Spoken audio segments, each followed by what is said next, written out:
Russia lost more than 7,200 troops, 278 artillery systems, and over 200 armored personnel vehicles, APVs, in the past week, according to Ukraine's military, as Moscow's forces inch westward on the northeast front lines in the war-torn country. Moscow has lost a total of 424,060 troops in the war, and in the past 24 hours suffered 900 casualties, Ukraine's military said on Sunday. If Ukraine's tally includes overall casualties, as well as Russian fighters who are missing or died in non-combat circumstances, it is a perfectly plausible tally. Nick Reynolds, a research fellow for land warfare at the London-based Royal United Services Institute think tank, told Newsweek in February.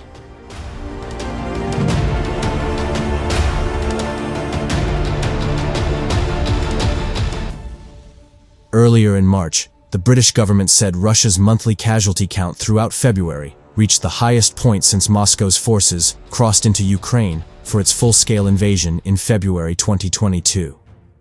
Russia has likely sustained more than 335,000 casualties in this time, London said. This almost certainly reflects Russia's commitment to mass and attritional warfare, the UK Defence Ministry said in an intelligence update. Russia has also lost 38 artillery systems in the past day, and a total of 10,466 in the more than 2 years of full-scale war, according to Kyiv's figures. In the past week, Moscow also lost 211 APVs, Ukraine said, and 91 tanks.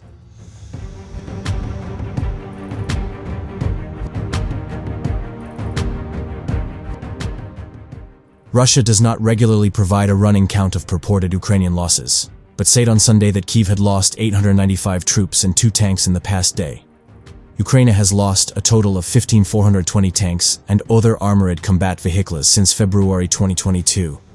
Although accurate casualty counts and equipment losses are notoriously difficult to pin down, the figures do offer an indication of the continuing cost of the war effort for both sides.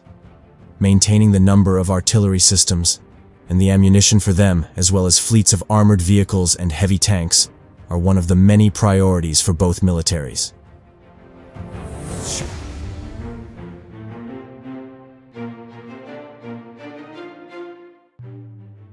Earlier this week, Kyiv said its forces had targeted the Sergei Kotov, a patrol ship belonging to Moscow's Black Sea Fleet, in an overnight attack close to the Kerch Strait in eastern Crimea.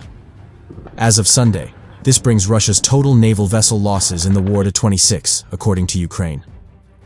While Russia's casualty count throughout February 2024 was severe, the resulting effect has increased the pressure on Ukraine's positions along the front line, the UK government said on March 3rd.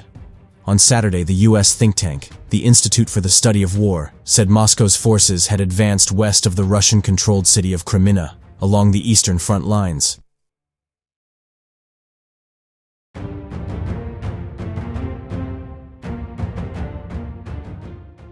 Russia appears on track to produce nearly 3 times more artillery munitions than the US and Europe, a key advantage ahead of what is expected to be another Russian offensive in Ukraine later this year.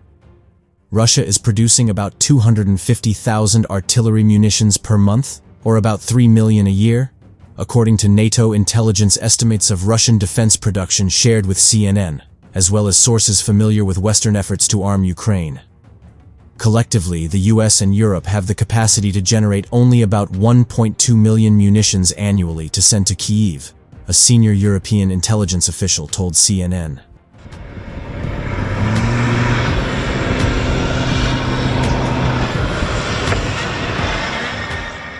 The US military set a goal to produce 100,000 rounds of artillery a month by the end of 2025, less than half of the Russian monthly output, and even that number is now out of reach with $60 billion in Ukraine funding stalled in Congress, a senior army official told reporters last week. What we are in now is a production war, a senior NATO official told CNN. The outcome in Ukraine depends on how each side is equipped to conduct this war.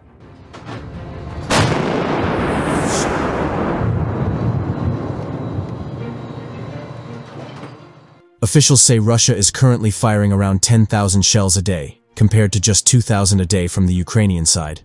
The ratio is worse in some places along the 600-mile front, according to a European intelligence official. The shortfall comes at perhaps the most perilous moment for Ukraine's war effort since Russia first marched on Kyiv in February 2022. U.S. money for arming Ukraine has run out, and Republican opposition in Congress has effectively halted giving anymore.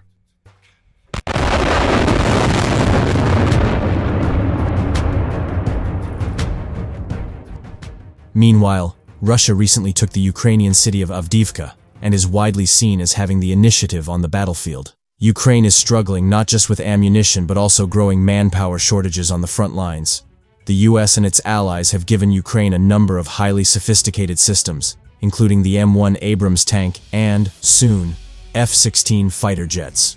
But military analysts say the war will likely be won or lost, based on who fires the most artillery shells. The number one issue that we're watching right now is the munitions, the NATO official said. It's those artillery shells, because that's where Russia really is mounting a significant production advantage and mounting a significant advantage on the battlefield.